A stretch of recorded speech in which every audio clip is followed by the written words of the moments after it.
Nomination का राज्यसभा में निर्वाचन का आज आखिरी दिन है। आज मदन राठौड़ बीजेपी की तरफ से और चुन्नीलाल गरासिया ने नामांकन कर दिया है। दोनों बीजेपी उम्मीदवार ने नामांकन किया है। सीएम भजन लाल शर्मा इस दौरान मौजूद रहे हैं। तस्वीरें एक्सक्लूसिव न्यूज 18 राजस्थान पर आप देख सकते हैं। न सिर्फ भजन लाल शर्मा मुख्यमंत्री बल्कि पूर्व मुख्यमंत्री वसुंधरा राजे भी इस दौरान मौजूद रही। बीजेपी प्रदेश अध्यक्ष सीपी जोशी भी देख सकते हैं। राजेंद्र राठौड़ को आप देख सकते हैं। दोनों ही दिग्गजों के नामांकन के दौरान बीजेपी ने एकजुटता का यह संदेश भी देने की भरपूर कोशिश की है और यह दर्शाया है कि किस तरीके से मदन राठौड़ और चुन्नीलाल गरासिया को अगर राज्यसभा में राजस्थान से भेजने के लिए नामांकन किया जा रहा है तो हम सब साथ हैं। और जो संख्या बल है, जो चुनावी या यूं कहें कि जो गणित है राज्यसभा में पहुंचने का, वो बीजेपी के दोनों ही उम्मीदवारों के पूरी तरह से पक्ष में है। कल आपको बता दें कि सोनिया गांधी की तरफ से भी कांग्रेस की तरफ से राजस्थान से राज्यसभा का नामांकन किया गया था राज्यसभा के लिए। और अब आज ये एक्सक्लूसिव तस्वीरें आप देख सकते हैं। आज चूंकि नॉमिनेशन का आखिरी दिन है और आज मदन राठौड़ चुन्नीलाल गरासिया दोनों की ही तरफ से नॉमिनेशन किया गया है। बीजेपी उम्मीदवार के तौर पर सीएम भजन लाल शर्मा मौजूद देख सकते हैं आप। इनके अलावा और भी बीजेपी दिग्गजों की यहां मौजूदगी देखी गई। तो ये अलग अलग तस्वीरों के जरिए आप समझ सकते हैं। देखिए, उप मुख्यमंत्री दिया कुमारी भी दूसरी तस्वीरों में आप देख सकते हैं। यहां जब मदन राठौड़ का नामांकन हुआ तो उधर दिया कुमारी थी, साथ में भजन लाल शर्मा मुख्यमंत्री, प्रेमचंद बैरवा भी थे साथ में। और दोनों ही बार में मुख्यमंत्री और पूर्व मुख्यमंत्री दोनों ही मौजूद रहे, यानी वसुंधरा राजे और भजन लाल शर्मा दोनों के दौरान मौजूद रहे। चुन्नीलाल गरासिया के वक्त में सीपी जोशी आ गए थे और साथ ही साथ राजेंद्र राठौड़ भी साथ में देखे जा सकते हैं। नामांकन कर दिया गया है और ये अब एक महज औपचारिकता ही, जैसा हमने बताया आपको कि जो समीकरण है उसके लिहाज से बीजेपी के दोनों उम्मीदवार यहां पर राज्यसभा में जाते हुए दिखाई दे रहे हैं। बाबूलाल हमारे संवाददाता जुड़ चुके हैं। तो बाबूलाल, आज एक और मौका जब वसुंधरा राजे भी मौजूद थी, मुख्यमंत्री मौजूद थे, पूरी एकजुटता बीजेपी की तरफ से दिखाई गई दोनों के ही नॉमिनेशन में। हाँ जी, बिल्कुल। पूरी पार्टी ने एक तरह से एकजुटता का जो संदेश है वो देने की कोशिश की है। और पूर्व सीएम जो है वसुंधरा राजे वो मौजूद रही हैं, मुख्यमंत्री भजन लाल मौजूद थे, इसके साथ जो पार्टी के तमाम सीनियर लीडर्स हैं, डिप्टी सीएम दिया कुमारी और प्रेम बैरवा भी नामांकन दाखिले के वक्त मौजूद रहे। तो बीजेपी ने एक यूनिटी शो किया यहाँ पर कि हम सब साथ साथ हैं, भले ही किसी के मन में गिला शिकवा हो, लेकिन जब पार्टी के लिए कुछ संदेश देने की बात आती है तो बीजेपी वहां पर एकजुटता का प्रदर्शन करती है और वहां पर तमाम गिले शिकवे दूर हो जाते हैं। तो यही प्रदर्शन आज भी नामांकन दाखिले के वक्त जो है देखने को मिला। विधानसभा में दो सेट जो हैं वो नॉमिनेशन के वो फाइल किए गए हैं मदन राठौड़ और चुन्नीलाल गरासिया की ओर से। दोनों ही नेताओं के चेहरे पर मुस्कान थी। तो जो नेता साथ में थे नामांकन दाखिले के वक्त वो भी मुस्कुरा रहे थे और एक तरह से संदेश देने की कोशिश कर रहे थे पार्टी आला कमान तक कि हम सब साथ साथ हैं। तो धीरे धीरे करके और नेताओं के निकलने का सिलसिला भी शुरू हो गया है। और इस वक्त जो है सुरेश रावत जा रहे हैं, जो कि जल संसाधन के मंत्री हैं। उनसे हम बात करेंगे क्योंकि वो इस नामांकन की प्रक्रिया में मौजूद थे। सुरेश रावत जी, क्या लगता है आपको, किस तरह से आप देखते हैं इसको, आज की पूरी नामांकन प्रक्रिया को? देखिए, आज हमारे भारतीय जनता पार्टी की तरफ से दोनों प्रत्याशियों ने आज नामांकन दाखिल किया और जैसा कि लग रहा है कि ये जो निर्वाचन निर्विरोध होगा। अच्छा, किस तरह से कितने नामांकन के सेट तक ओबीसी तक, आप भी उसी ओबीसी तबके से आते हैं और ऐसा देखिए, भारतीय जनता पार्टी सभी वर्गों को साथ लेके चलती है, सभी वर्गों को साधती है। और क्योंकि ओबीसी वर्ग भी एक राजस्थान में बहुत बड़ा वर्ग है और उसको भी पार्टी ने समय समय पे पार्टी सम्मान देती है, आज भी दिया है। हमारे एसटी वर्ग से भी है। तो भारतीय जनता पार्टी सभी वर्गों को समाहित करते हुए सबका साथ, सबका विकास, सबका सम्मान, इस नीति पे। आप कौन कौन बने प्रस्तावक? किसके बने प्रस्तावक? हाँ जी, आप किसके प्रस्तावक बने? प्रस्तावक प्रस्ताव को जो पार्टी ने तय किया वो अलग अलग लोकसभा बने। अच्छा, आपको लगता है लोकसभा के चुनाव में भी इन दोनों नेताओं को भेजे जाने की गूंज सुनाई देगी? आप तमाम लोग इसे भुनाएंगे, वोट जब मांगेंगे तब? देखिए, भारतीय जनता पार्टी बूथ अध्यक्ष से लेकर राष्ट्रीय अध्यक्ष तक सब लोगों की अपनी अपनी जिम्मेवारी तय होती है और जो भी जिसको जो पार्टी जिम्मेवारी देगी वो काम करेंगे। सारे नेता बड़े मुस्कुरा रहे थे, दिल में दर्द भी छुपा रहे थे कुछ? नहीं, दिल में दर्द तो कुछ है नहीं, सब मुस्कुरा रहे थे। और क्योंकि जब हमारी बैठक थी तो सब लोगों को, क्योंकि पुराने कार्यकर्ता है, दोनों पार्टी के बहुत ही सीनियर नेता हैं, तो कार्यकर्ताओं में एक उत्साह का माहौल था और सब लोगों में एक चेहरे पे खुशी थी। जब दोनों ने एड्रेस किया तो क्या कहा? जब दोनों ने विधायकों से बात करी, जब उनका स्वागत किया गया तो क्या क्या बात कही गई हुई सर? वो आप उनसे पूछिए। आपको क्या लगता है किस तरह से अब जो है बीजेपी और मजबूत होकर के उभरेगी लोकसभा के चुनाव में इन दोनों को राज्यसभा भेजने के बाद? देखिए, निश्चित रूप से जो मोदी मैजिक है वो पूरी दुनिया में चल रहा है और जिस तरह से आप देख रहे हो कि भारतीय जनता पार्टी की लहर विधानसभा चुनाव में देखी तो लोकसभा चुनाव के अंदर तो और भारी उत्साह से सब लोग लगे हुए हैं। तो निश्चित रूप से 25 की 25 सीटें भारी बहुमत से जीतेंगी। जी का जब टिकट काटा गया था विधानसभा में तो क्या तभी डिसाइड कर लिया गया था राज्यसभा भेजा जाएगा उनको? देखिए, टिकट तो उनका बहुत पार्टी की अपनी एक रीति नीति होती है और जो जिसको पार्टी उचित समझती है उसको टिकट देती है, पर सब कार्यकर्ताओं की भाव से काम कर रहे हैं। आदिवासी और ओबीसी को टिकट धन्यवाद। दिया है यहाँ पर। तो ये थे सुरेश रावत जो कि जल संसाधन मंत्री हैं और ये भी नॉमिनेशन जो प्रक्रिया हुई भीतर विधानसभा के उसका हिस्सा थे और बीजेपी के लिए यानी कि बहुत बड़ा मौका है इस एक तरह से इस मौके को भुनाने का। इसलिए बीजेपी जो ग्रास रूट की जो जातियां हैं, जो छोटी छोटी जातियां हैं और जिनका कोई ज्यादा बड़ा वोट एक जगह नहीं होता है, छितरी हुई जो जातियां हैं, उनको वो हमेशा अपने साथ बनाए रखने की कोशिश करती है और ये प्रयोग जो है भैरव सिंह शेखावत ने शुरू किया था। जी ये बताइए हमको जरा टाइमलाइन अगर समझना चाहें। 3 सीट खाली हुई, 2 बीजेपी के पास जाती हुई, संख्या बल चुनाव ये कहें कि वोटों के गणित के हिसाब से एक कांग्रेस के पास जाती हुई। अब आज नामांकन का आखिरी दिन, कब ऐलान हो जाएगा कि ये राज्यसभा में अब बस औपचारिक घोषणा होनी बाकी है? कब तक हो जाएगा? थोड़ा इस प्रोसेस के बारे में बताइए, फिर जो आप समीकरण समझा रहे थे वो भी बताइएगा। जी देखिए, सिर्फ ऐलान होना बाकी है। जब कोई 3 सीटें हैं और 3 जो उम्मीदवार हैं उन्होंने नामांकन दाखिल किए हैं तो बस अब एक औपचारिकता है नतीजे का ऐलान होना। तो तीनों का निर्विरोध निर्वाचन तय है, सोनिया गांधी का, चुनीलाल गरासिया का और मदन राठौड़ का। तो एक तरह से तीनों राज्यसभा में अब जाएंगे। सोनिया गांधी मनमोहन सिंह की सीट पर राज्यसभा में जा रही हैं और ये जो दोनों उम्मीदवार हैं बीजेपी के, ये भी बीजेपी के जो राज्यसभा सदस्य थे जिनका कार्यकाल पूरा होने जा रहा है, तो उनकी जगह पर ये लोग भी वहां पर पहुंचेंगे। तो बड़ी बात यह है सबसे कि बीजेपी जो है वो ग्रास रूट के कार्यकर्ताओं तक एक संदेश देने की कोशिश कर रही है। हालांकि 27 तारीख को वोट होना था अगर वोट की नौबत आती तो, और उसी दिन जो है नतीजे का ऐलान होता, लेकिन अब नतीजा एक औपचारिकता भर है। तो अब जो है बीजेपी, क्योंकि कांग्रेस पार्टी ने सोनिया गांधी को यहां पर चुनाव में लाकर के मैदान में उतारा, तो अब बीजेपी जो है यही कहेगी कि उनके पास में राजस्थान के नेताओं को मौका देने के लिए उनका दिल बड़ा नहीं है।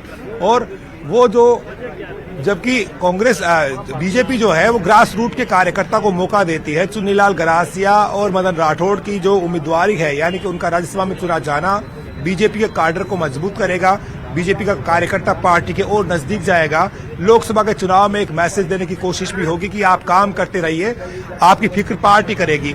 तो जो लोग बरसों से पार्टी के साथ जुड़े हुए हैं और कहीं वो थक ना जाएं, कहीं उनमें निराशा का भाव पैदा ना हो जाए, तो उसके लिए भी ये एक तरह से मास्टर स्ट्रोक है, उनका हौसला अफजाई करेगा।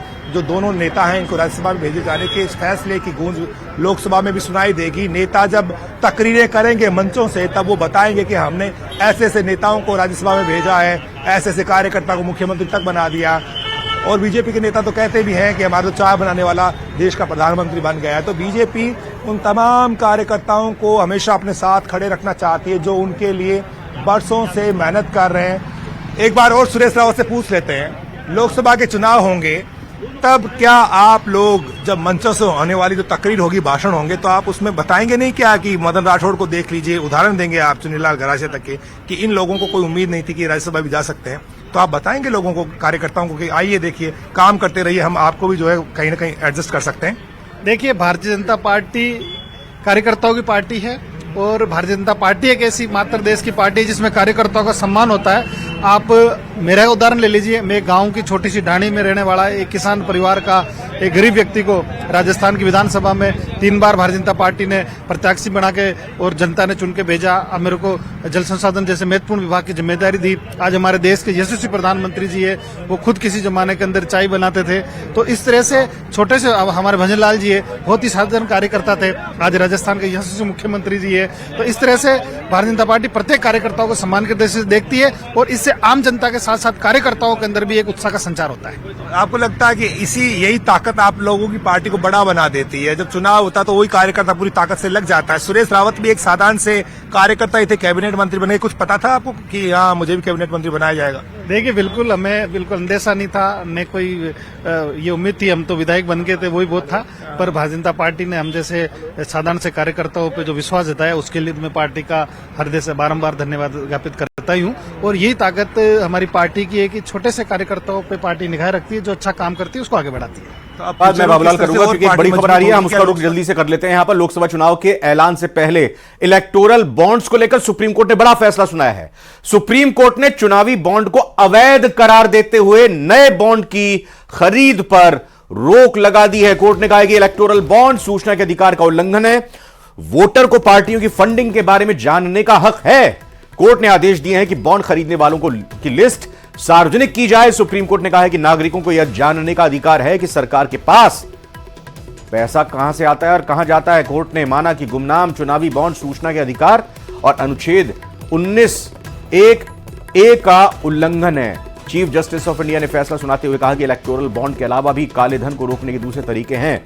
अदालत ने कहा कि इलेक्टोरल बॉन्ड की गोपनीयता जानने के अधिकार के खिलाफ है। राजनीतिक दलों की फंडिंग के बारे में जानकारी होने से लोगों को मताधिकार का इस्तेमाल करने में स्पष्टता मिलती है। फैसला सुनाते हुए मुख्य न्यायाधीश ने कहा कि राजनीतिक दलों की फंडिंग की जानकारी उजागर न करने का मकसद के विपरीत है। एसबीआई को 12 अप्रैल 2019 से लेकर अब तक की जानकारी सार्वजनिक करनी होगी। एसबीआई को यह जानकारी चुनाव आयोग को देनी होगी। ईसी इस जानकारी को साझा करेगा। एसबीआई को 3 हफ्ते के भीतर यह जानकारी देनी होगी। तो बड़ा फैसला, लोकसभा चुनाव के ऐलान से पहले जो इलेक्टोरल बॉन्ड्स हुए हैं जारी, उनको लेकर सुप्रीम कोर्ट ने सुनाया है। सुप्रीम कोर्ट ने चुनावी बॉन्ड को अवैध करार देते हुए नए बॉन्ड की खरीद पर रोक लगा दी और कोर्ट ने यह भी कहा है कि जो पुराने बॉन्ड खरीदे गए हैं, इलेक्टोरल बॉन्ड जो खरीदे गए हैं, वो सूचना के अधिकार का उल्लंघन इस तरीके से है क्योंकि उनकी जानकारी सार्वजनिक नहीं की गई, पब्लिक नहीं की गई। वोटर को पार्टियों की फंडिंग के बारे में जानने का हक है, यानी कि किस पार्टी को, किस राजनीतिक दलों को किसने फंडिंग की है, किसने इलेक्टोरल बॉन्ड खरीदे हैं, यह जानने का अधिकार, हक वोटर को है। और कोर्ट ने आदेश दिया कि बॉन्ड खरीदने वालों की लिस्ट सार्वजनिक की जाए। ये बॉन्ड बेचे गए थे एसबीआई की तरफ से। अब जिन्होंने ये खरीदे, अब एसबीआई को कहा गया है सुप्रीम कोर्ट की तरफ से कि सार्वजनिक करनी होंगी ये लिस्ट। उन तमाम इलेक्टोरल बॉन्ड्स के खरीदारों की ये लिस्ट सार्वजनिक करनी होगी। इसके लिए एक समय सीमा भी तय की है। सुप्रीम कोर्ट ने साफ तौर पर नागरिकों को यह जानने का अधिकार है कहा है कि सरकार के पास पैसा कहां से आता है या राजनीतिक दलों के पास पैसा कहां से आता है और कहां जाता है। कोर्ट ने माना कि गुमनाम चुनावी बॉन्ड सूचना के अधिकार यानी राइट टू इंफॉर्मेशन आरटीआई और अनुच्छेद 19(1)(a) का उल्लंघन है। इस संबंध में चीफ जस्टिस ऑफ इंडिया ने फैसला सुनाया और कहा कि इलेक्टोरल बॉन्ड के अलावा भी काले धन को रोकने के दूसरे तरीके हैं। चूंकि कहा यही जाता था कि काले धन को रोकने के लिए गोपनीयता बरतते हुए राजनीतिक दलों के इलेक्टोरल बॉन्ड खरीदे जाएं, जिससे काले धन पर रोक लगेगी। काला धन अगर कहीं किसी ने कमाया है तो फिर वो राजनीतिक दलों को फंडिंग करके राजनीतिक दलों को के इलेक्ट्रॉनिक बॉन्ड खरीद कर सकता है। तो अदालत ने कहा है कि काले धन को रोकने के तो और भी तरीके हैं।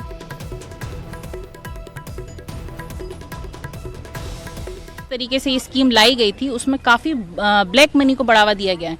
एक ट्रांसपेरेंसी नहीं है इसमें, आप किसी का नाम डिस्क्लोज नहीं हो रहा। इसके पहले नाम डिस्क्लोज होता था और एक निश्चित 2000 रुपये से ज़्यादा आप अगर नहीं दे सकते थे कैश में।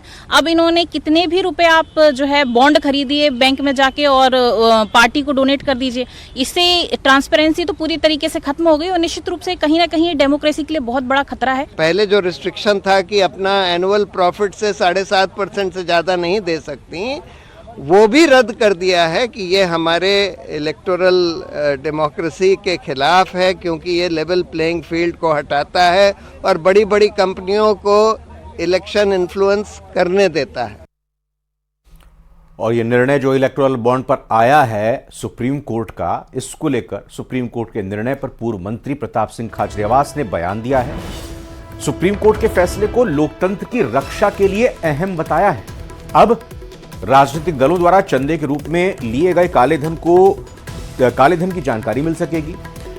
इलेक्टोरल बॉन्ड से अर्जित की गई चंदे की जो जानकारी है वो सामने आ सकेगी। पारदर्शिता यहां पर होगी, ट्रांसपेरेंसी होगी। केंद्र सरकार को सुप्रीम कोर्ट के फैसले को सही तरीके से लागू करना चाहिए। आगे कहते हैं प्रताप सिंह खाचरियावास, लोकतंत्र को मजबूत बनाने के लिए सुप्रीम कोर्ट के आदेश की सही तरह से पालना हो। इलेक्टोरल बॉन्ड से राजनीतिक दलों की मिले चंदे की भी सामने आनी चाहिए पूरी जानकारी।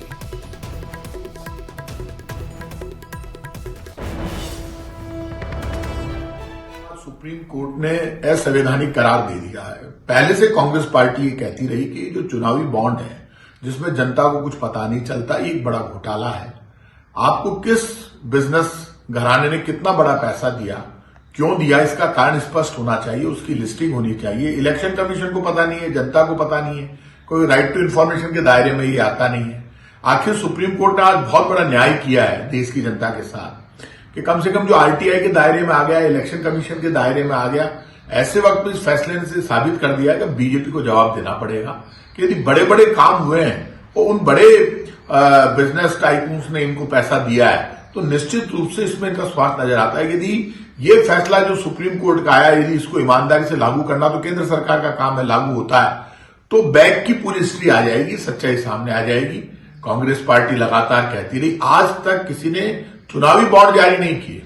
ये सीधे सीधे काले धन को सफेद करने का मामला है और ये एक बड़ा घोटाला साबित हुआ है। रुक करते हैं कुछ और खबरों का। जयपुर में छात्रों के साथ सूर्य नमस्कार करने के बाद प्रदेश के शिक्षा मंत्री मदन दिलावर ने न्यूज 18 से खास बातचीत की, जिसमें उन्होंने सूर्य नमस्कार का विरोध कर रहे लोगों पर बड़ा बयान दिया। उन्होंने कहा कि जिसमें भारत माता के प्रति प्रेम है वो सभी लोग सूर्य नमस्कार के कार्यक्रम में शामिल हुए और जिनके मन में बेईमानी है वो इसका विरोध करते हैं। आइए सुनाते हैं आपको और कुछ क्या कहा उन्होंने। छात्रों के समक्ष आज राज्य स्तरीय सूर्य नमस्कार राजस्थान के शिक्षा विभाग ने आज विश्व रिकॉर्ड बनाते हुए राजस्थान आएगा नीचे आएगा आजा।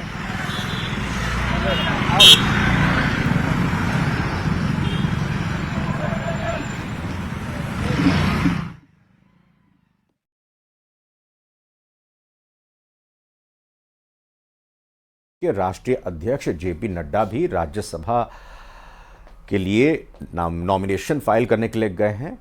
जी हाँ, हमने आपको बताया कि ये गुजरात से जिस तरीके से पहुंचे हैं और गुजरात में गांधीनगर इस वक्त पहुंचे हैं और गुजरात से पार्टी की तरफ से जेपी नड्डा को बीजेपी की तरफ से राज्यसभा का प्रत्याशी घोषित किया गया है। और ये नॉमिनेशन फाइल करते हुए जो गुजरात की प्रदेश इकाई है उनके सभी दिग्गज नेता यहाँ पर मौजूद और यहाँ प्रस्तावक बनते हुए जेपी नड्डा का नॉमिनेशन कराया गया। नॉमिनेशन के बाद अब एक तरह से कहेंगे कि ये औपचारिकता ही होगी जेपी नड्डा के नाम का ऐलान होना, और इसी लिहाज से ये ज़रूरी है क्योंकि अभी राज्यसभा की जो 1/3 सीटें खाली हो रही हैं। अभी हमने आपको राजस्थान का भी दिखाया और अब ये गुजरात का दिखा रहे हैं क्योंकि गुजरात से जेपी नड्डा को पार्टी की तरफ से प्रत्याशी बनाया गया है। वो यहाँ अपने नॉमिनेशन के लिए पहुँचे हैं।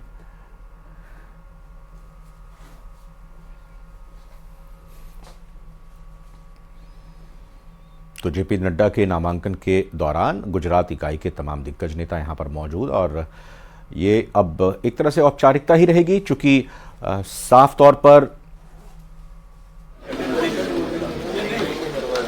वोटों का गणित वो बीजेपी के पक्ष में है और जेपी नड्डा आसानी से बस ये औपचारिकता ही होगी जब उनके नाम का ऐलान होगा, राज्यसभा के लिए उन्हें निर्वाचित होने की जानकारी दी जाएगी। और देखिए और उम्मीदवार जो बीजेपी की तरफ से यहाँ नामांकन के लिए पहुँचे हैं वो भी इस दौरान मौजूद और आज ये पूरी नामांकन की प्रक्रिया संपन्न करते हुए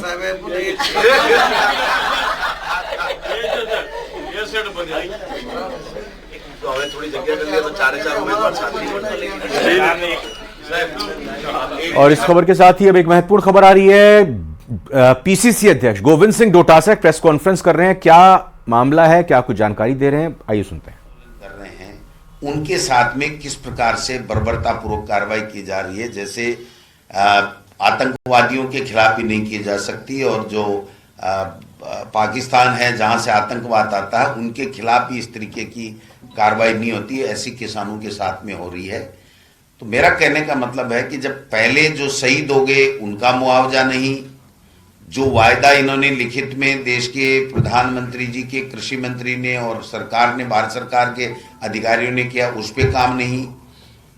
एमएसपी के बारे में अब तक 10 साल में मोदी जी ने कहीं किसी तरीके का कोई एक्शन इन्होंने दिखाया नहीं, ये भी बात हम सब के सामने है। और अब तो हद हो गई, जब वो पूछ रहे हैं कि उस कमेटी का क्या हुआ, तो देश के प्रधानमंत्री या भारतीय जनता पार्टी ये कह रही है कि आनन फानन में कानून नहीं बन सकता। एमएसपी का कानून के लिए बहुत समय चाहिए, ये बहुत जटिल बात है।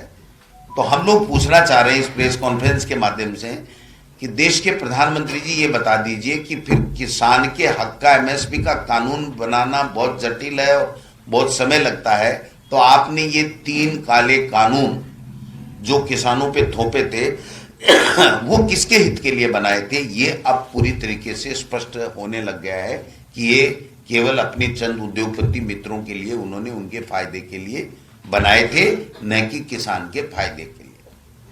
आज फिर किसान जब अपना शांतिपूर्वक आंदोलन कर रहा है, अपनी बात रखने के लिए वो कोशिश कर रहा है, तो उसको दबाया जा रहा है, गोलियां चलाई जा रही हैं, आंसू गैस छोड़े जा रहे हैं, ड्रोन से उनके ऊपर हमले किए जा रहे हैं। आप बताइए कि इस देश में, लोकतांत्रिक देश में, क्या किसी को अपना आंदोलन करने का, अपनी बात रखने का, शांतिपूर्वक अपनी आंदोलन करने का कोई अधिकार नहीं है क्या? तो ये अधिकार भी किसानों से छीना जा रहा है कि आप कोई आंदोलन नहीं कर सकते। अब उनके ऊपर पहले भी झूठे आरोप लगाए थे, आतंकवादी हैं, अफगानिस्तानी हैं, पता नहीं।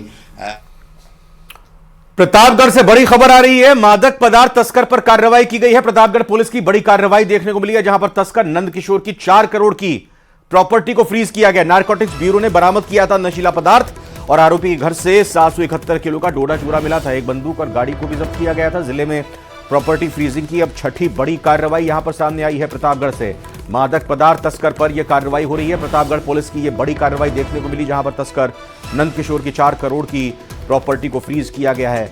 नारकोटिक्स ब्यूरो ने बरामद किया था नशीला पदार्थ इनके पास। अब यह बड़ी कार्रवाई हुई और आरोपी के घर से करीब 771 किलो का डोडा चूरा मिला था। जानकारी बताई गई थी आपको। एक बंदूक और गाड़ी को भी जब्त किया गया था। फिलहाल जिले में प्रॉपर्टी फ्रीजिंग की 6ठी बड़ी कार्रवाई देखने को मिली और इस तरीके से हड़कंप सा यहां पर मचा हुआ है और नकेल कसने के लिए जो नशीला पदार्थ है उस पर पुलिस की बड़ी कार्रवाई लगातार देखने को सामने आ रही है। और अब जब तस्कर नंदकिशोर की 4 करोड़ की प्रॉपर्टी को फ्रीज किया गया है, तो फिर आसपास जो भी इस तरह के अवैध काम में लिप्त हैं उनमें हड़कंप मचा हुआ है।